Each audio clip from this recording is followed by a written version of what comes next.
কথা এটা মনত পৰিছে ৰ ঘপকৈ কৈ থৈ যাওঁ হা তাৰমানে কালি ফেচবুকত এটা কথা পঢ়িলোঁ যে বহুতো হাজবেণ্ডে বিহুত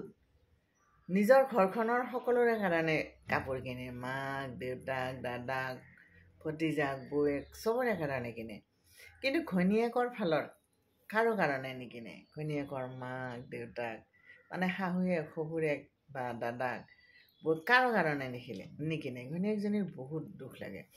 আৰু মানে কাকতলীয়া সংযোগটো হ'ল যে মোৰ এগৰাকী প্ৰিয় নাৰীয়েও কালি মোক সেই অভিযোগটো দিলে এতিয়া মই ভাবিলোঁ যে মই কথাখিনি আপোনালোকক কৈ দিওঁ কিয় এই বিভেদ কিয় যদি বহুতে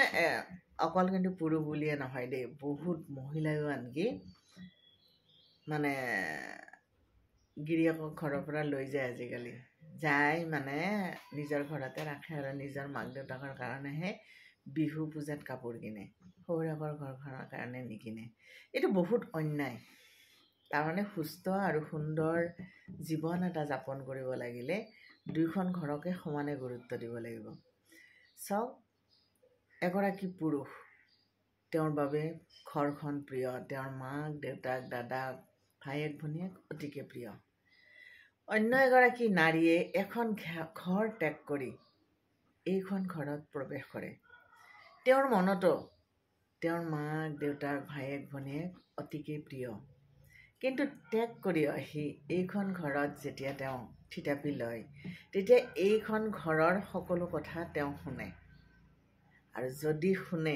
তেতিয়াহ'লে সেইখন ঘৰৰ কথাও অন্যজনে শুনাটো দৰকাৰ আৰু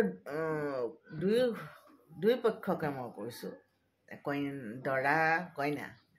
মানে স্বামী স্ত্ৰী দুয়োকো কৈছোঁ যদি গুৰুত্ব দিয়ে দুইখন ঘৰকে গুৰুত্ব দিয়ক কাৰণ দুইখন ঘৰ আপোনালোকৰ নিজৰ ঘৰ তাৰ ভিতৰতো কোনোবা আপোনাৰ অপ্ৰিয় মানুহ থাকিব পাৰে সেইবিলাকক বাদ দি প্ৰিয় মানুহখিনিক এখন বিহুৱান দিয়ক না ভাল লাগিব হে মানে কি আৰু ইজনে সিজনৰ ভাল লগা বেয়া লগাখিনিক গুৰুত্ব দিলে ভাল লাগিব ধৰি লওক আপোনালোকৰ ইনকাম কম কিন্তু যদি আপুনি মাৰ কাৰণে চাদৰখন আনে তেতিয়াহ'লে আপোনাৰ শাহুৰ কাৰণে আনিবলৈ আপোনাৰ নোজোৰে তেতিয়াহ'লে আপুনি চাদৰখন বাদ দিয়ক দুটা ব্লাউজ আনক আপোনাৰ মাৰ কাৰণে এটা ব্লাউজ আনক আপোনাৰ শাহুৰ কাৰণে এটা ব্লাউজ আনক দেউতাক চাৰ্টটো দিয়াৰ সলনি এখন গামোচা দিয়ক আপোনাৰ দেউতাকো এখন গামোচা দিয়ক আপোনাৰ শহুৰকো এখন গামোচা দিয়ক ভাল লাগিব জানে দিয়কচোন ভাল লগা ধাৰণাবোৰ এতিয়াৰ পৰা আমাৰ মাজত বিয়পি পৰক এই বিহুটোৱে হওক আমাৰ ভাল লগাৰ নতুন এটা বাৰ্তা কাৰণ ৰঙালী বিহু বুলি ক'লে আমি আনন্দত বলীয়া হৈ যাওঁ মনটো বহুদিন আগৰ পৰা এনেই ভাল লাগি থাকে বিহুৰ কাৰণে ইটো সিটো কিনিছোঁ আনৰ কাৰণে ভাবিছোঁ এইটো কাক দিম বুলি আমি চিন্তা চৰ্চা কৰিছোঁ তেনেকুৱা ধৰণৰ ভাল লগা ধাৰণাবোৰ বহুদিন আগৰ পৰা আমাৰ মনলৈ আহে গতিকে এইবাৰ এই নিজক অলপ সলনি কৰোঁ যে মই মোৰ পৰিয়ালটোক যেনেকৈ গুৰুত্ব দিম মই শহুৰৰ পৰিয়ালটোকো সমানে গুৰুত্ব দিম প্ৰত্যেক নাৰী আৰু প্ৰত্যেক পুৰুষে তেনেকৈ ভাবক কাৰণ যিদিনাখন জোৰণ হয় সেইদিনাখন দুই মাতৃয়ে শপত লয় যে আজিৰ পৰা তোমাৰ সন্তান মোৰ আজিৰ পৰা মোৰ সন্তান তোমাৰ আজিৰ পৰা মোৰ ঘৰখন তোমাৰ আজিৰ পৰা তোমাৰ ঘৰখন মোৰ কলপুলিৰ তলত শৰাই সলাই দুয়োগৰাকী মাতৃ প্ৰতিশ্ৰুতি দিয়ে কম ডাঙৰ কথা নে নিজৰ সন্তানক অন্য ডাঙৰ দীঘল কৰি অন্য এখন ঘৰলৈ পঠিয়াই দিয়া আৰু নাৰীগৰাকীৰ কাৰণে কম এবাৰ ভাবক যিখন ঘৰত ডাঙৰ দীঘল হৈ বিন্দাছ থাকি হঠাৎ অচিনাকি ঘৰ এখনত